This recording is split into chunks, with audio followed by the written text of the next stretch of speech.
Guys, selamat datang lagi di channel YouTube gua, sama nanti kita masukin juga di channel YouTube-nya temen gua nih, Kalems Channel. Ntar gua kasih linknya di deskripsi di bawah ini, oke?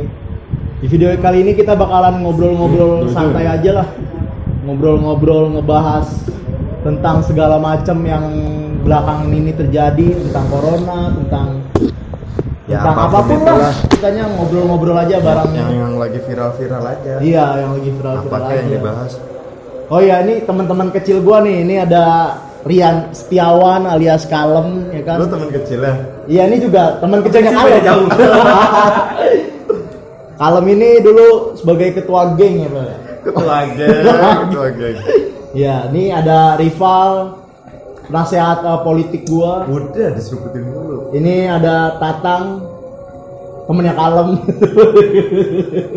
Kalau kecil ini kan sponsor ya. Ada Iya. dari Alawa sponsor. Mas Wai. Nah, ini ada Tony nih, sesepuh nih. Dia yang punya rumah ini nih, jadiin tempat base camp kita nih. Nih orangnya nih. Gak mau diliput mulu dia mah.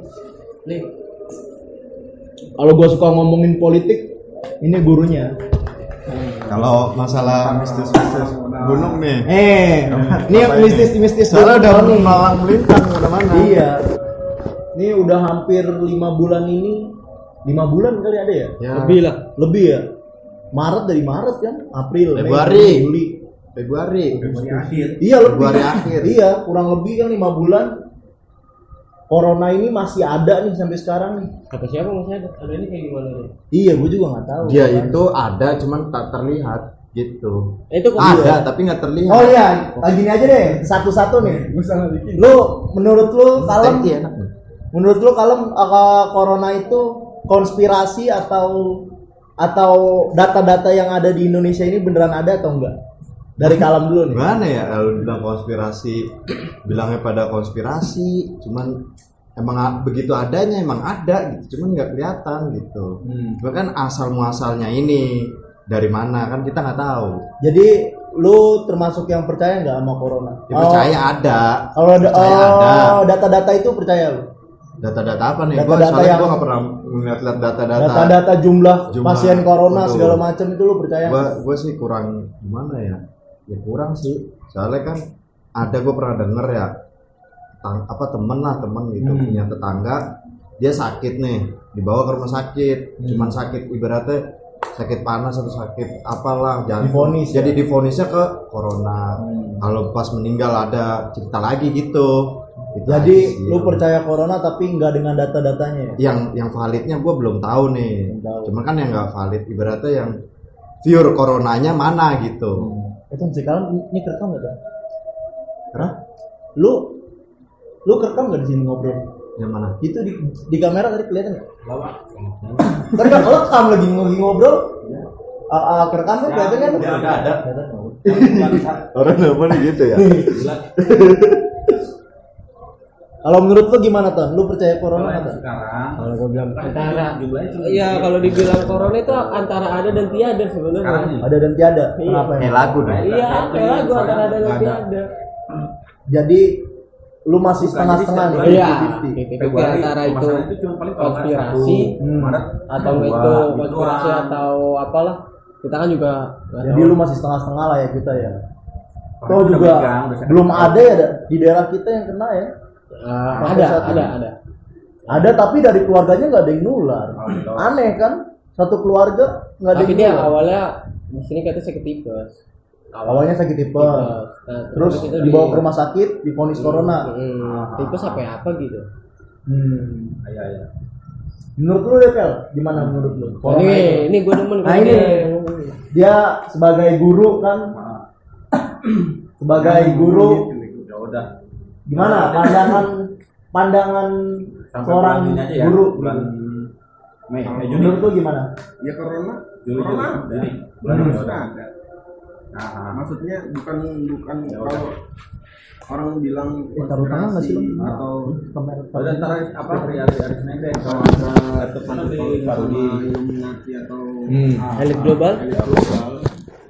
tersamping dari itu ya corona itu benar-benar ada gitu karena sejarahnya pandemi itu Lu agak majuan. dari mulai influenza Coba dah. influenza Lu lihat dah. flu Spanyol itu kan sampai mematikan sampai 50 juta orang dan itu kan ada sangkut pautnya sama sejarah dunia. Nah sekarang corona juga termasuk ada sangkut pautnya sejarah dunia. Misalnya contoh Cina nih, kita awalnya dari Cina. Cina itu yang dirugikan kan, maksudnya bukan dirugikan. Ya gembar-gembornya. Oh iya, karena berawal dari Karena Cina. berawalnya dari katanya. Cina. Kalau dilihat dari berawal dari sisi pojok baru di sisi lainnya datang kan, dengan cara tiba-tiba.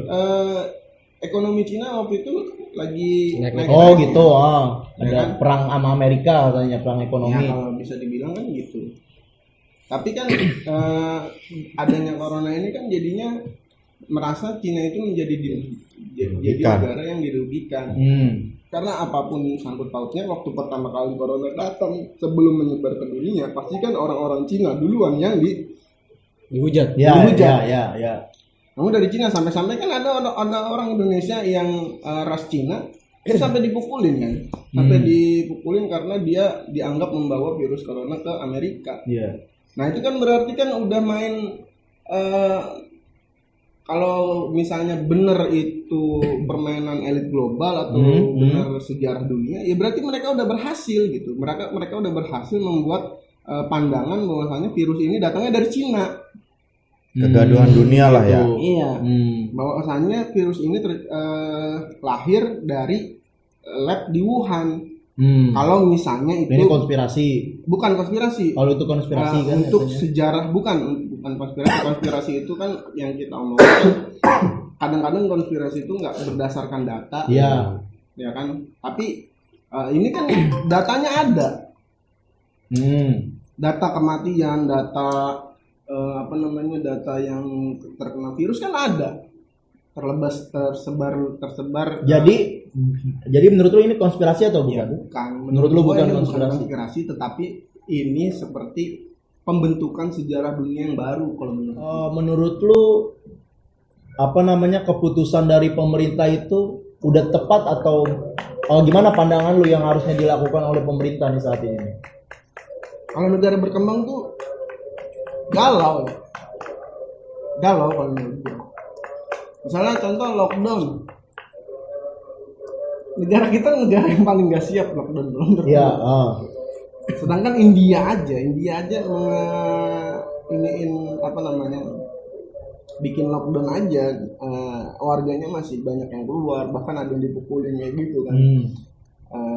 Karena ya India pun nggak siap, semua negara nggak siap, apalagi di Indonesia. Kalau di Indonesia bikin lockdown terus diperketat, terus adanya misalnya ketika ada orang yang keluar terus dihabisi sama siapapun oknumnya, gue yakin pasti nanti akan ada pemberontak lain, ada pemberontak ini misalnya, wah ini balik lagi ke orde baru, wah ini balik lagi ke orde lama, warga nggak bisa ini. Kenapa di lockdown tapi bantuan negara nggak ada? Nah itu kan jadi permasalahan. PSBB aja ada yang bantuannya nggak sampai dapat negara warganya nggak dapat. Nah gimana kalau lockdown yang benar-benar disterilkan gitu? Tapi kalau menurut gua PSBB di Indonesia itu Tidak berjalan dengan baik gitu. nggak berjalan dengan baik karena ini gua nggak tahu nih ini benar atau enggak berjalan dengan baik karena yang pertama warganya sendiri yang ngeyel gitu. Gue termasuk warga yang ngeyel. Ketika PSBB itu kan apa sih panjangannya apa sih? Pembatasan berskala besar ya. PSBB apa kan? Pembatasan skala besar. Pembatasan Besar. B-nya lagi apa? Skala. PSBB. B-nya Berskala besar. berskala besar. Gitu. Nah, Oh iya benar. coba ya. Gue yakin presiden juga ya mau gimana ya, makanya dia menyerahkan ke pemerintahan daerah biar terlihat nggak pusing. Karena gue bukannya pro sama Jokowi, bukan, tapi kalau gue mikirnya begini, warga kita tuh juga ngeyel. Ketika PSBB pertama kali 2 minggu 2 minggu pertama itu kan banyak yang bilang alah corona tai anjing lah, corona apa sih, gue nggak ngeliat corona itu di mana, ya kan. Tapi kenyataannya bener ada gitu, di rumah sakit rujukan itu bener ada pasien corona ada. Tapi kan karena emang kita tuh kayak terbiasa sama penyakit, maksudnya bukan terbiasa sama penyakit, kayak misalnya udah gak asing lah, bodo amat lah, gue pengen nyari duit, gue masih pengen hidup, gue pengen main, gue masih pengen nongkrong, gue masih ini. Jadi susah. Ya kayak gini, jadi kayak sekarang udah hampir 100.000, udah lebih 100.000. Bahkan kan di DKI terbesar, aja yang setahu gue ya terbesar ketiga apa keempat sih di Asia. Bukan pertama, bukan di sekarang Asia. udah ngalahin Cina lagi. Udah ngalahin Cina ya. Nah, jumlah keseluruhan ya. Bahkan di DKI Jakarta aja yang kelihatannya PSBB-nya ketat, kayak gubernur DKI itu bilang PSBB di Jakarta itu ketat. Bahkan di Jakarta aja seketat-ketat di Jakarta masih banyak yang kena gitu. Karena apa ya? Karena iya. Terlepas itu, pertama mungkin dari pemerintahnya juga bantuannya nggak sampai tersalurkan. Kenapa nggak tersalurkan? Kalau menurut gua misalnya ada data warga yang bukan warga DKI asli KTP-nya. Bisa jadi dong, misalnya rumah ini ada di Jakarta, tapi KTP-nya KTP Jember. Masa iya masih dikasih? Nggak dikasih juga kan? Pasti kan. Nah kayak gembel-gembel yang ada di kereta. Nah itu kan nggak terdata. Itu bukan kalau menurut gua, ya itu kenapa nggak terdata? Karena itu pemerintah nggak punya database buat mau menyalurkan ke situ. Nah, tapi kan ada bantuan-bantuan yang lain gitu. Kalau menurut gua, ya nggak paham lah. Kenapa masih banyak yang keluar? Mungkin karena bosan di rumah, atau bantuan. Udah jenuh juga men, 5 bulan. 5 bulan lah ya. Ketemu temen, ngobrol. Ya kebanyakan sih bukan ngobrol ya kalau nongkrong, pasti main handphone. Iya. Pasti itu main game, pasti. Ini juga kita ngumpul-ngumpul kan karena udah lama banget kan di rumah mulu ya. Iya sih. Udah mulai bosan juga. Ini makanya kita baru-baru ngumpul ini ya kan. Ngopi lah gitu. Iya. Kita juga masuk rumah juga cuci tangan. Iya. Kaki. Udah new normal, kita juga nggak sentuhan gitu kan. Cuci tangan, cuci kaki. Iya. Atau begini, atau aturan yang nggak dimengerti sama masyarakat. Kalau menurut gue sih lebih besar sih kayak gitu. Misalnya contoh, di ruangan ini punya aturan ini, tapi jelas. Ya. Presentasinya jelas, masuknya jelas. Tapi yang di ruangan ini punya aturan juga, aturannya sama, tapi nggak jelas, bukan nggak jelas, nggak tersampaikan. Bisa jadi dong. Misalnya, ya orang-orang yang ada di ruangan ini ya bikin melaksanakan aturan yang jelas. Konsekuensinya bagaimana, ini bagaimana. Nah kalau di sini aturannya ada, tapi seperti nggak ada. Seperti kayak misalnya contoh. Di RW ini ada cuci tangan. Ya, sebelum masuk masuk komplek. Nah, itu nggak jelas. Itu cuci tangan itu untuk warga doang di dalam atau untuk warga di luar. Kan akhirnya banyak yang nggak mau cuci tangan. Gue rumah gue di sini. Ngapain gue cuci tangan di sini? Gue bisa cuci tangan di rumah.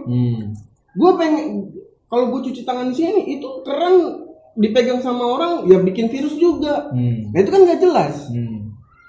Atau memang itu yang cuci tangan itu cuma buat warga luar, misalnya ojek online yang mau ngantri makanan, atau yang bertamu, tanggalon, temen lu. Nah itu kan nggak punya rumah di sini, atau yang jualan-jualan, dia kan bisa aja dong. Nah itu kan nggak jelas. Terus yang kedua, kenapa motor doang di sini? Mobil enggak? Iya, mobil enggak. Kayak misalnya contoh. Sekarang gini deh, pemerintah aja bikin aturan general, menyeluruh gitu. Yang pakai masker itu nggak cuma naik motor, tapi naik mobil aja harus pakai masker. Ya. Nah, tetapi di tempat gua nih, sorry maaf nih kalau ada yang nonton, di tempat gua yang pakai mobil itu nggak cuci tangan. Emang dia itu kalau pergi kemana-mana nggak keluar. Terus dalam mobil lah gitu. Iya. Nggak turun nggak apa. Ke supermarket dia mobilnya dibawa masuk. Iya. Kan nggak jelas, Iya. aturannya ada, tapi nggak jelas maksud dan tujuannya buat apa. Kalau menurut gua gitu. Nah sementara kalau kita global ke general ke nasional, mungkin ada masyarakat yang nggak mengerti akan aturan itu, mungkin. Padahal aturannya udah ada. Nah gue persempit di lingkungan gue ya itu aturannya ada, tapi nggak jelas ini tuh aturan itu seperti apa. Masih jalan ya? Kayak gitu. Ini kalau enggak new normal ini kita udah berarti emang udah boleh kayak gini kan? Udah boleh kita ngumpul kan? Maksudnya bukan Yang penting kita tetap jaga jarak. Sebelum kita masuk ke sini juga kita kan ngobrol-ngobrol dulu. Kita cuci tangan dulu gitu. Iya, kan? maksudnya nggak ngumpul juga. New normal itu bukan berarti Bebas. kembali lagi ke asal, bukan. Yang namanya normal baru berarti harus kita menjalankan yang baru gitu. Tapi kalau untuk ngumpul-ngumpul kayak gini boleh kan? Boleh. Udah tidak dilarang lagi kan? Tapi harus tetap sesuai dengan protokol kesehatan. Kayak kemarin gua ke puncak juga ya udah rame, macet semua. Nah itu yang jeleknya kalau menurut gua. Baru PSBB selesai, semua yang diharapkan sama masyarakat itu, atau pengharapan sebelumnya adanya PSBB, misalnya puncak tutup nih, pas lagi udah normal, Udah dibuka rame, meledak. itu kan jadi kan apa ya? Jadi kan Kayak Udah sia-sia saking gitu. jenuhnya sih kalau Iya. menurut gua. ya 5 bulan Masyarakat. gila sih. Nggak Gua juga 5 kemana-mana. bulan di rumah, hampir 5 bulan. nah itu kan Gua nggak ngapa-ngapain, kerjaan juga gua di PHK gua gara-gara corona. Brengsek banget corona. jadi Belum dipanggil lagi nih gua kerja nih. jadi emang nah sekarang kayak lu nih misalnya, lu kan bilang lu di PHK atau lu dirumahkan ya kan. Iya. Efeknya buat diri lu sendiri, apakah lu menginginkan aturan? Kita ber aja. Apakah lu menjalankan semua aturan yang berlaku? Enggak semuanya sih ya. Gua harus tetap ke pasar buat belanja. Itu kenapa? Karena apa? Lu nggak memberlakukan semua aturan yang berlaku. Kenapa lu nggak semuanya? Cuma Ya, beberapa aja. nggak bisa lah, nggak bisa kita memberlakukan. Kan ada kata siapa ya yang bilang ya? Jadi corona ini ya kayak kelas-kelas, kayak pembagian kelas. Jadi kayak disamaratakan. Sedangkan orang yang kaya dengan orang yang miskin kan beda kelasnya gitu. Kalau orang yang kaya didiemin di rumah, mereka masih bisa hidup. Tapi orang yang miskin ada penghasilan kan dia karena masih ada tabungan duit apa segala macem. Ya kalau orang bawah orang miskin gimana? Dia harus tetap keluar gitu, harus dia cari tetap duitnya kayak misalkan jualan gorengan, Nah, dia setiap hari begitu buat makan. iya, makanya. Nah, kalau disuruh di rumah terus dia mau makan pakai apa? makanya. Gitu, kan. Jadi Cuma sekedar bantuan kan cuman paling ya sekali 2 kali udah. Gitu. iya, bantuan Kan juga nggak cukup. Iya, makanya. Kayak ojek online kan kasihan. Jadi juga. kita nggak benar-benar bisa menuruti aturan ya. Pokoknya kalau kita bisa nurutin aturan yang kita anggap bisa ya udah kita lakuin. Tapi kalau kayak kita harus di rumah mulu ya nggak bisa juga lah. Kita butuh makanan. Gua juga butuh. Makanya itu namanya pembatasan skala besar. Maksudnya pembatasan skala besar, misalnya ada pasar dibuka, misalnya pasar A dibuka, tapi tetap ada peraturan yang harus dijalanin. Misalnya contoh pakai masker, bawa hand sanitizer. Nah itu kan kalau lockdown kan berarti pasar itu emang benar-benar nggak ada. Mall emang nggak ada ya. Nggak ada, tutup semua. Tutup. Kayak musola, Pusat-pusat perbelanjaan itu tutup. Nah itu yang makanya dibilang warga itu nggak nggak mentaati semua peraturan karena ada aturan yang nggak jelas maksud dan tujuannya apa gitu. Misalnya ini pasar masih boleh buka, kenapa masih boleh buka padahal pasar jadi penyebaran virus terbesar itu lebih virus juga gampang. Iya. Nah tapi kan pemerintah udah ngasih tahu aturannya begini, tapi nggak tersampaikan ke warga. Makanya yang orang-orang di menengah ke bawah dia nggak terlalu paham sama aturan yang ada gitu. Bukan dia tahu ada aturan tapi nggak terlalu paham aturan yang ada gitu. Menurutku gitu.